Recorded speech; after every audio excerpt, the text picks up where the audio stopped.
একটা কথা আছে কি জানেন, জীব কুটি বাঞ্ছা করে, কিন্তু ভগবত ইচ্ছা যাহা তাহাই ফল ধরে। এটি হয়েছে আজকের এই ঘটনাটি।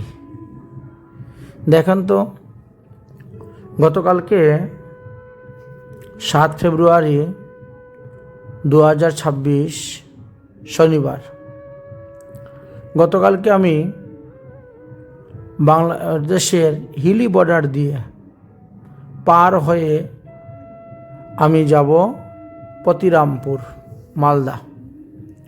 এই জন্য সকালবেলায় প্রফেসর পাড়া ফুলবাড়ি পীযূষ দত্তের বাসভবনে ঠাকুর সেবা করে রান্না করে ভোগ দিলাম। ভোগ দিয়ে ঠিক 9:30টার সময় তাদের বাড়ি থেকে বেরোলাম। হিলি বর্ডারে গিয়ে হিলি বর্ডার দিয়ে ভারতবর্ষে ঢুকব। কিন্তু বিধি বড় বলবান। কোথায় ভোজন হবে, কখন কোথায় গমন হবে, কোথায় শয়ন হবে, এ মনে হয় পূর্ব থেকেই আমাদের নির্ধারিত হয়ে আছে। শেষে কি হলো, হিলি বর্ডারে যাওয়ার পর সেই দিকে আমাকে ভারতে ঢুকতে দিল না। বলল যে না, আপনি ভারতে আমাদের বর্ডার দিয়ে ঢুকতে গেলে 3000 টাকা ফাইন দিতে হবে, না হলে দিনাজপুরে গিয়ে সুপার পুলিশের কাছ থেকে ডিএসপির কাছ থেকে কাগজ লিখে আনতে হবে। শেষে সেখান থেকে আমি বিরামপুর রেল স্টেশনে চলে আসি এবং বিরামপুর রেল স্টেশনে এসে খুলনাগামী রূপসা ট্রেনেতে উঠি, রেলের উঠে রওনা হই। যদিও হিলি বর্ডারে যে নিয়মগুলো বলছে, এই নিয়মগুলো অন্য কোনো বর্ডারে প্রচলিত নয়। আমার মনে হচ্ছিল যে বাংলাদেশে যতগুলি বর্ডার আছে ভারতবর্ষে ঢোকার, তার মধ্যে সবথেকে নিকৃষ্ট বর্ডার থাকলে এই হিলি বর্ডারটি আছে। ওখানে এত দালাল আর এতই পয়সা ছাড়া ওরা কোনো কিছু বোঝে না। পয়সাটাই হলো তাদের কাছে আসল কাগজ, আর কিছু নয়।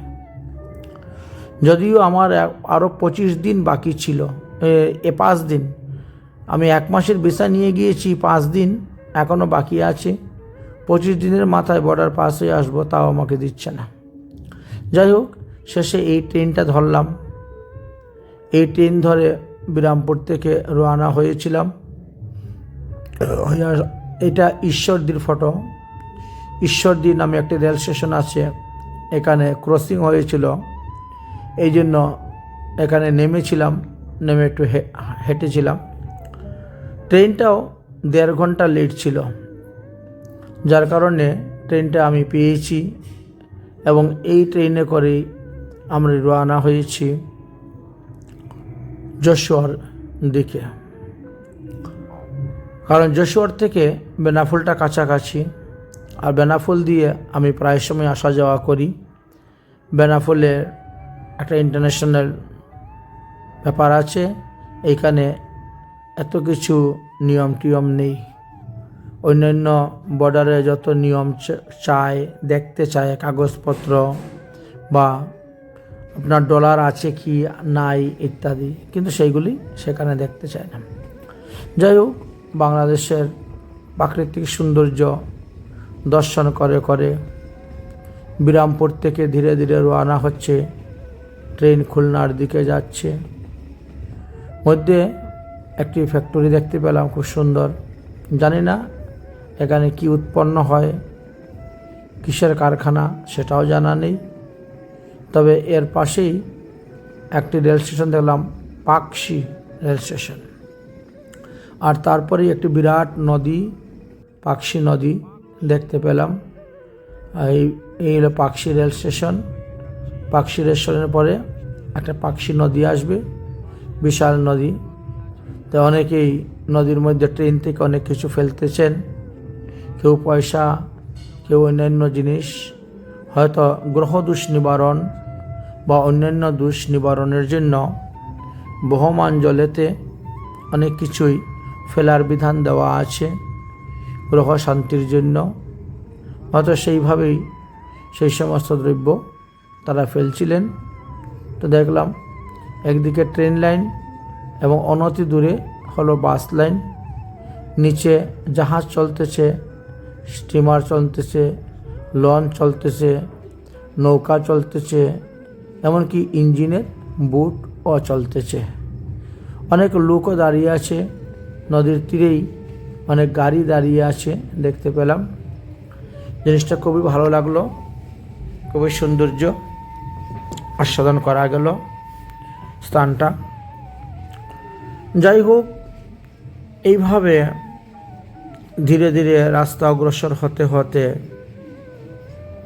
আমিও যশোর এসে পৌঁছতে পৌঁছতে আমার রাত্রে 8টা বেজে গেছে। যে ট্রেনটা প্রতিদিন 5:30টার সময় চলে আসে, রাইট টাইম লেখা ছিল 5:30, কিন্তু সেই ট্রেনই আসতে 1.5 ঘন্টা লেট হয়েছিল বিরামপুর। তারপরে আরও বেড়ে গেল 1.5 ঘন্টা লেট, মোটামুটি 3 ঘন্টা। এই যে দেখতে পাচ্ছেন, এটা হলো পাকশি নদী। নদী দিয়ে আমরা ট্রেনে পার হচ্ছি, আর অনতি দূরে দেখা যাচ্ছে বাস লাইন। জুম করলে পরে দেখা যাচ্ছে এই যে বাস চলাচল করতেছে, ট্রাক চলাচল করতেছে, এইগুলি হলো বাস লাইন। নিচে আবার লঞ্চ, স্টিমার, জাহাজ, নৌকা, ইঞ্জিনের বুট ইত্যাদিও চলাচল হচ্ছে। বিশাল লম্বা চওড়া পুলটা, ব্রিজটা ছিল। তো এই ব্রিজের উপর দিয়েই ট্রেন যাচ্ছে, প্রচণ্ড ঠান্ডা হাওয়া বাতাস চলছেও খুব জোরে।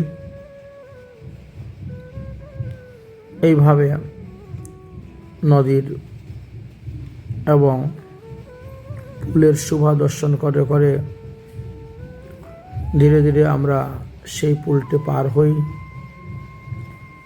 এবং পার হওয়ার পর আমরা আর একটু অগ্রসর হলাম। মধ্যে মধ্যে অনেক অনেক শোভা দর্শন করা গেল। তারপরে ধীরে ধীরে সন্ধ্যা সমাগম এসে গেল। সন্ধ্যার কারণে আর কোনো ভিডিও করতে পারিনি। তো যদি আমি হিলি বর্ডার দিয়ে পার হতাম, তাহলে দুপুর 12টার মধ্যেই আমি পতিরাম চলে যেতাম শিষ্য বাড়িতে। কিন্তু হিলি বর্ডার দিয়ে পার হতে পারলাম না বলে সেখান থেকে গাড়ি ধরে পুনরায় আবার আমাকে আসতে হলো যশোর। এই জন্য ট্রেনে বসে বসে যাচ্ছি। আমার সিট নাম্বার হলো W92। যাই হোক, এই হলো যশোরে আসে উপস্থিত হয়েছি এবং যশোরে এসে নেমেছি। নামার পরে দিলীপ দেবনাথ নামে এক ভক্ত, ইনি খুলনার দিকে থাকেন, ডুমুরিয়ার দিকে।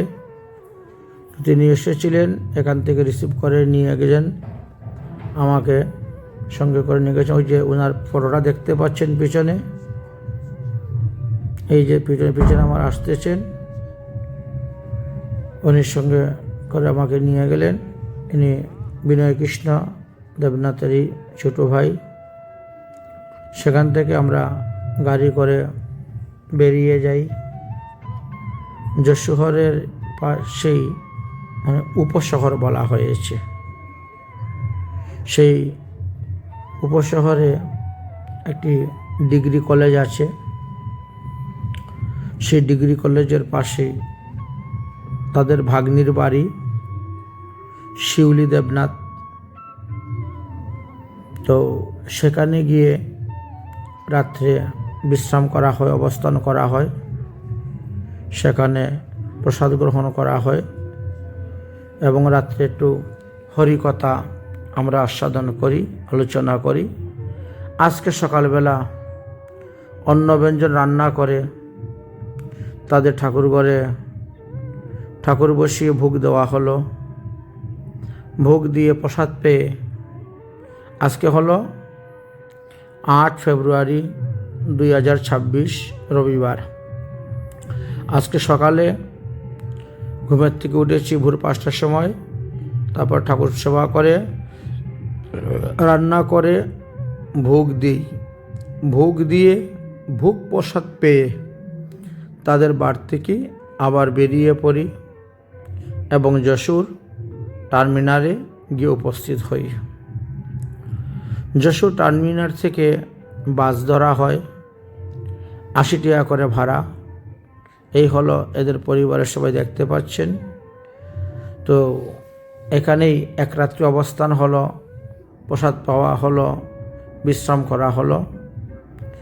গতকালকে রাত্রে বিশ্রাম করে আর আজকে ওদের বাড়ি থেকেই প্রসাদ পেয়ে আমি বেরিয়েছি এবং যশোর টার্মিনালে এসে বাসের মধ্যে বসেছি। সেখান থেকে যশোর টার্মিনাল থেকে রওনা হয়ে বেনাফুলে আসলাম এবং বেনাফুলে বর্ডার পার হলাম। বর্ডার পার হয়ে বর্ডারে এসে উপস্থিত হয়েছি। তারপরে এটি বাংলাদেশের বর্ডার পার হয়ে এটা ভারতের বর্ডার। ভারতের ইমিগ্রেশন দেখতে পাচ্ছেন, এর মধ্যে গাড়ির ব্যবস্থা আছে। তো বাংলাদেশ পার হওয়ার সঙ্গে সঙ্গেই ভারতের ইমিগ্রেশন থেকে গাড়ি গিয়েছিল। এই গাড়ি গিয়ে আমাকে নিয়ে এসেছে সেখান থেকে। তারপরে এই যে আমি গাড়িতে বসে যাচ্ছি আর ভিডিও করতেছি। এটি হলো ইমিগ্রেশনটা অনেক বাংলাদেশের থেকে ভারতের বর্ডারের কাগজপত্র যেখানে সইশিল মারা হয়, বেশ অনেকটি জায়গা নিয়ে, তো এই জন্য সরকার থেকে গাড়ির ব্যবস্থা করেছে। তবে এবার নতুন একটা আইন করেছে, 200 টাকা করে এক্সট্রা জমা দিতে হয়।